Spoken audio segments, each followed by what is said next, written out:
नमस्कार मित्रांनो, स्वागत आहे सर्वांचं आपल्या या यूट्यूब चॅनलवर. मित्रांनो, आजच्या या सेशनमध्ये आपण नांदेड GMC भरती 2025 यांचे पेपर सुरू झालेले आहेत. तर आजच्या या सेशनमध्ये आपण पेपरला विचारलेले प्रश्न पाहणार आहोत. अशाच प्रकारचे प्रश्न परीक्षेला विचारले जात आहेत. व्हिडिओ शेवटपर्यंत पहा. अतिशय महत्त्वाचं सेशन आपल्यासाठी असणार आहे. तुम्ही जर आपल्या चॅनलवरती नवीन असाल किंवा आपल्या चॅनलला अजूनही सबस्क्राईब केलं नसेल तर आपल्या चॅनलला सबस्क्राईब करायचं आहे. दररोज आपल्याला या ठिकाणी अशाच पद्धतीने शिकायला मिळत जातील. ठीक आहे, प्रश्न पाहूया. काय दिलेलं आहे पहा. अधोरेखित शब्दाची विभक्ती ओळखा. आता या ठिकाणी आपल्याला एक वाक्य दिलेलं आहे. काय आहे पहा. कविताची बहीण हुशार आहे.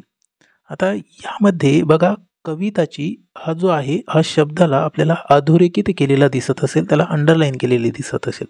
मग या शब्दाची आपल्याला विभक्ती ओळखायची आहे मित्रांनो. मग काय असेल आपल्या प्रश्नाचं उत्तर.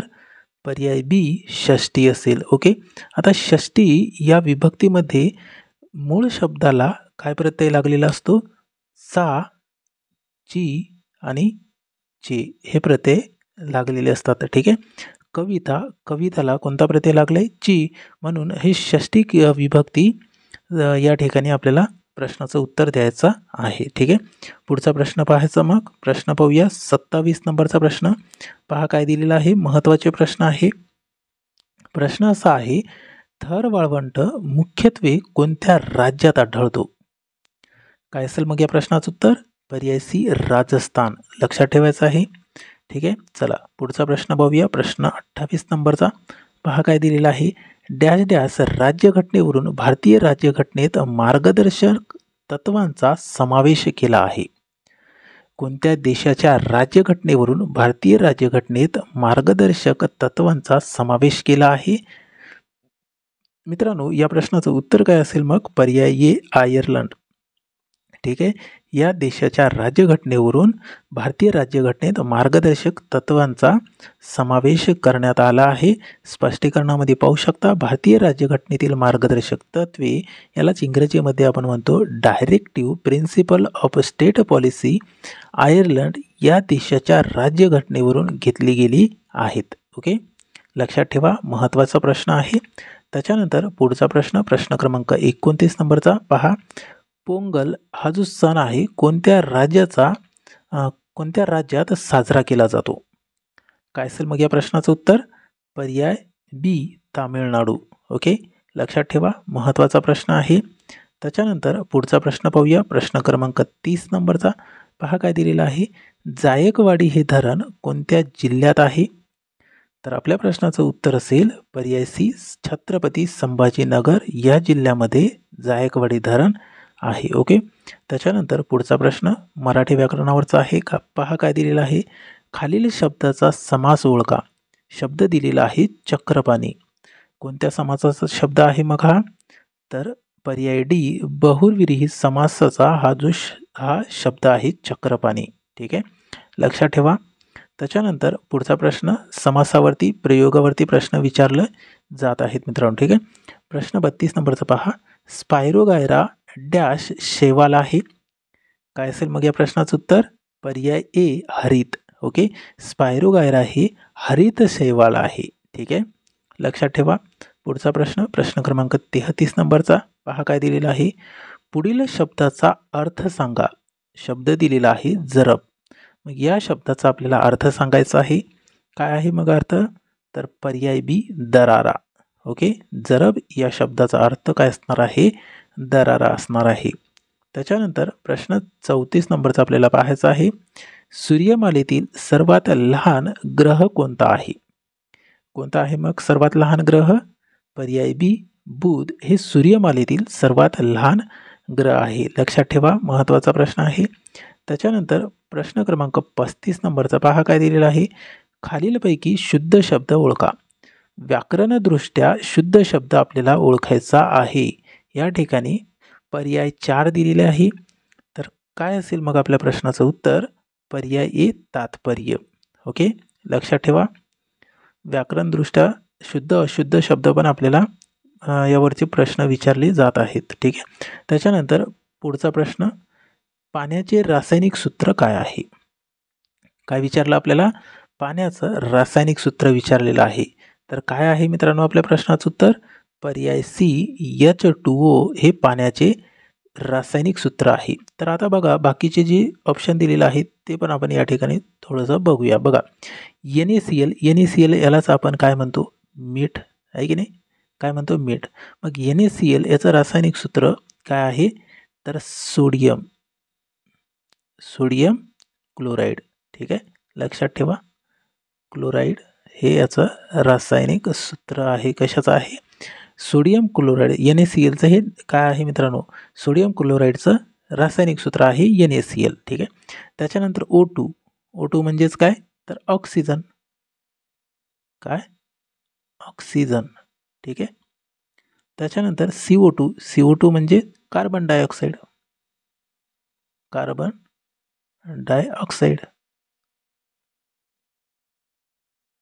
ठीक आहे. आणि हा H2O कशाचं रेणूसूत्र आहे? पाण्याचं आहे. पाण्याचं रेणूसूत्र आहे. ठीक आहे, लक्षात ठेवा. CO2 हे कशाचं रेणूसूत्र आहे? कार्बन डायऑक्साईडचा. O2 हे ऑक्सिजनचा रेणूसूत्र आहे. H2O हे पाणीचं रेणूसूत्र आहे. आणि NaCl हे सोडियम क्लोराईड म्हणजेच मीठ. ठीक आहे, लक्षात ठेवा. महत्त्वाचा प्रश्न होता. चला पुढचा प्रश्न पाहूया. ठीक आहे मित्रांनो, पुढचा प्रश्न पाहण्याआधी तुम्ही अजूनही आपल्या चॅनलला सबस्क्राईब केलं नसेल तर आपल्या चॅनलला सबस्क्राईब करा. दररोज अशाच पद्धतीने आपल्या या चॅनलवरती तुम्हाला शिकायला मिळत जाईल. ठीक आहे. त्याच्यानंतर व्हिडिओ आवडल्यास व्हिडिओला लाईक करा. सोबतच व्हिडिओची लिंक आपल्या मित्रांपर्यंत शेअर करा. ठीक आहे. टेलिग्राम ग्रुपला सुद्धा जॉईन व्हायचं आहे.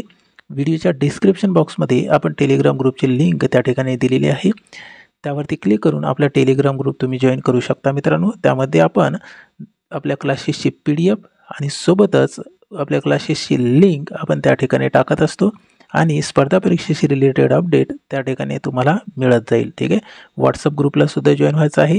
याची पण लिंक आपण व्हिडिओच्या डिस्क्रिप्शन बॉक्समध्ये टाकलेली आहे. पहा प्रश्न काय दिलेला आहे. भारतातील सर्वात लांब नदी कोणती आहे? कोणती आहे भारतातील सर्वात लांब नदी?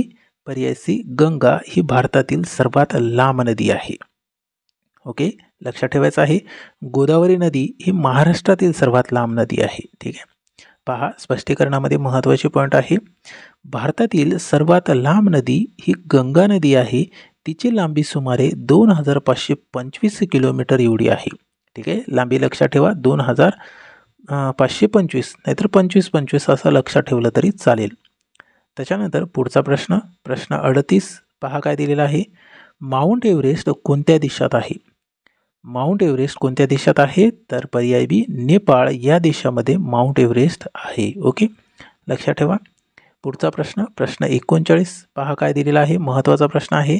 नॅशनल केमिकल लॅबोरेटरी कुठे आहे? नॅशनल केमिकल लॅबोरेटरी कुठे आहे? तर पर्याय डी पुणे या ठिकाणी नॅशनल केमिकल लॅबोरेटरी आहे. लक्षात ठेवा. पहा आपल्याला या ठिकाणी महत्त्वाचा पॉईंट दिलेला आहे. राष्ट्रीय रासायनिक प्रयोगशाळेची स्थापना, याची स्थापना कधी झाली? तर 3 जानेवारी 1950 रोजी झाली. ओके, लक्षात ठेवा. त्याच्यानंतर 40 नंबरचा प्रश्न पहा काय दिलेला आहे. जगातील सर्वात मोठा महासागर कोणता आहे? बेसिक प्रश्न विचारला होता. पर्याय डी पॅसिफिक महासागर हे जगातील सर्वात मोठा महासागर आहे. त्याच्यानंतर 41 नंबरचा प्रश्न महत्त्वाचा प्रश्न आहे. खालीलपैकी कोण महाराष्ट्राचे राज्यपाल नव्हते? काय असेल मग या प्रश्नाचं उत्तर? पर्याय सी मोरारजी रणछोडजी देसाई. ठीक आहे. मग विजयालक्ष्मी हे महाराष्ट्राचे राज्यपाल होते. अलेक्झांडर हे पण महाराष्ट्राचे राज्यपाल होते आणि विद्यासागर राव हे पण होते. पण मोरारजी रणछोडजी देसाई हे महाराष्ट्र राज्याचे राज्यपाल नव्हते. लक्षात ठेवा, महत्त्वाचा प्रश्न आहे. त्याच्यानंतर मराठी व्याकरणावरचा प्रश्न विचारला होता. काय आहे पहा. खूप घाबरणे या शब्दाचा या अर्थाचा वाक्प्रचार ओळखा. बघा, खूप घाबरणे या अर्थाचा वाक्प्रचार ओळखायचा होता आपल्याला. काय आहे मग या प्रश्नाचं उत्तर? पर्याय ए धाबे दणानने. ठीक आहे, काय आहे? धाबे दणानने हे आपल्या प्रश्नाचं उत्तर असणार आहे. त्याच्यानंतर प्रश्न 43 नंबरचा पहा. भारतीय संविधानाचे शिल्पकार कुणाला मानले जाते? मित्रांनो, हा बेसिक प्रश्न आहे, सर्वांना याची उत्तरं माहीतच असेल. डॉक्टर बाबासाहेब आंबेडकर. त्याच्यानंतर पुढचा प्रश्न 44 नंबरचा पहा काय दिलेला आहे. पेशींचा ऊर्जा स्रोत कोणाला म्हणतात? पेशींचा ऊर्जा स्रोत कोणाला म्हणतात? तर काय असेल या प्रश्नाचं उत्तर? पर्याय बी, मायटोकॉन्ड्रिया. ठीक आहे, मायटोकॉन्ड्रियाला पेशींचा ऊर्जा स्रोत असे म्हटले जाते. त्याच्यानंतर पुढचा प्रश्न क्रमांक 45 नंबरचा पहा काय दिलेला आहे. पुढील वाक्यामधून सार्वनामिक विशेषण ओळखायचं आपल्याला. बघा, आपल्याला वाक्य दिलेलं आहे, या वाक्यामधला सार्वनामिक विशेषण ओळखायचं आहे. वाक्य काय आहे मग? माझे पुस्तक शाळेत राहिले. या वाक्यातील सार्वनामिक विशेषण काय आहे मग? मित्रांनो, पर्याय सी, माझे हे या ठिकाणी आपल्या प्रश्नाचं उत्तर असणार आहे. त्याच्यानंतर पुढचा प्रश्न क्रमांक 46 नंबरचा पहा काय दिलेला आहे. अकबरनामा हे ऐतिहासिक पुस्तक कोणी लिहिले? अकबरनामा हे ऐतिहासिक पुस्तक कोणी लिहिले? पर्याय बी, अबुल फजल यांनी अकबरनामा हे ऐतिहासिक पुस्तक लिहिले होते. ओके. पुढचा प्रश्न 47 नंबरचा पहा काय विचारलं होता. खालीलपैकी कोणते रक्तगट युनिव्हर्सल डोनर म्हणून ओळखला जातो? आता युनिव्हर्सल डोनर म्हणजेच आपण याला मराठीमध्ये सार्वत्रिक दाता म्हणतो. मग कोणता रक्तगट आहे युनिव्हर्सल डोनर? तर पर्याय सी, ओ निगेटिव्ह हे युनिव्हर्सल डोनर म्हणून आपण या ठिकाणी रक्तगट ओळखतो. ओके. त्याच्यानंतर पुढचा प्रश्न क्रमांक 48 पहा. भगतसिंग, राजगुरू, सुखदेव यांना कधी फाशी देण्यात आली? आपल्याला वर्ष विचारलेलं आहे, तर आपल्या या प्रश्नाचं उत्तर काय असणार आहे मग? पर्याय बी, 1931 या वर्षी भगतसिंग, सुखदेव, राजगुरू यांना फाशी देण्यात आली होती. ओके. पुढचा प्रश्न क्रमांक 49 नंबरचा पहा काय दिलेला आहे. ग्रामगीता हा ग्रंथ कोणी लिहिला? आपण प्रश्न बेसिक होता. आपल्या प्रश्नाचं उत्तर आहे संत तुकडोजी महाराज यांनी ग्रामगीता हा ग्रंथ लिहिला होता. ओके. आजच्या या सेशनचा हा शेवटचा प्रश्न असणार आहे. प्रश्न असा आहे, भारतात श्वेतक्रांती कशाशी संबंधित आहे? भारतात श्वेतक्रांती ही कशाशी संबंधित आहे? तर पर्याय बी, दुग्ध उत्पादनाशी संबंधित आहे श्वेतक्रांती. ओके. अशा पद्धतीने प्रश्न आपल्याला परीक्षेला विचारले जात आहे मित्रांनो. ठीक आहे. तुम्ही अजूनही आपल्या चॅनलला सबस्क्राईब केलं नसेल तर चॅनलला सबस्क्राईब करा. अशाच पद्धतीने दररोज आपल्या या चॅनलवरती तुम्हाला शिकायला मिळत जाईल. व्हिडिओ आवडल्यास व्हिडिओला लाईक करा. सोबतच व्हिडिओची लिंक आपल्या मित्रांपर्यंत शेअर करायचं आहे. आपल्या टेलिग्राम ग्रुपला सुद्धा जॉईन व्हायचं आहे. टेलिग्राम ग्रुपची लिंक आपण व्हिडिओच्या डिस्क्रिप्शन बॉक्समध्ये दिलेली आहे. त्यामध्ये तुम्हाला क्लासेसची PDF सोबतच स्पर्धा परीक्षेशी रिलेटेड अपडेट आणि मित्रांनो आपल्या व्हॉट्सअप ग्रुपला सुद्धा जॉईन व्हायचं आहे.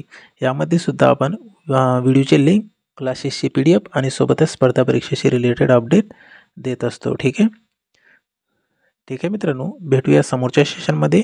Thank you so much.